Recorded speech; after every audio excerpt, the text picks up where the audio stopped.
මම මේ ඔයාව මුණ ගැහෙන්න බලා හිටියේ. කාලයක් තිස්සේ යම් දෙයක් කරන්න ඔයා බලාගෙන හිටියා නම් සිංහලෙන් තවත් විදිහකට ඕක කියනවා ඇඟිලි ගනිමින් බලාගෙන හිටියා කියලා. එහෙම යම් දෙයක් කරන්න ආසාවෙන් උවමනාවෙන් උනන්දුවෙන් ඔයා බලාගෙන හිටියා නම් ඒ වගේ දෙයක් ඉංග්‍රීසි වලින් කියන්න පාවිච්චි කරනවා ලස්සන ඉංග්‍රීසි පැටර්න් එකක්. I'm looking forward to කියලා දාලා ක්‍රියාපදයේ ing වලින් තියන්න ඕනේ. මාන්නේ පැටර්න් එක to වලින් පස්සේ ing තියන්නේ නැහැ. නමුත් මෙතන පැටර්න් එකේදී to වලින් පස්සේ ක්‍රියාපදයේ ing වලින් තියන්න ඕනේ. I'm looking forward to meet කියන්නේ මුණ ගැහෙනවා ක්‍රියාපදයේ ing වලින් ගත්තම meeting you.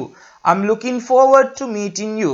I'm looking forward to meeting you. මම ඔයාව මුණ ගැහෙන්න ඇඟිලි ගනිමින් බලාගෙන ඉන්නවා. බලාගෙන හිටියා. මම ඊගව සතියේ නිවාඩු යන්න බලාගෙන ඉන්නේ. I'm looking forward to going on vacation. නිවාඩු යනවට කියනවා going on vacation. Right? ක්‍රියාපදයේ ing. I'm looking forward to going on vacation next week. I'm looking forward to going on vacation next week. මම අද රැට අලුත් ෆිල්ම් එක බලන්න හිතාගෙන ඉන්නේ. බලන්න ආසාවෙන් ඉන්නේ. බලන්න උවමනාවෙන් ඉන්නේ. I'm looking forward to watching the new movie tonight. Tonight කියන්නේ අද රැට. I'm looking forward to watching. Watching ක්‍රියාපදයේ ing.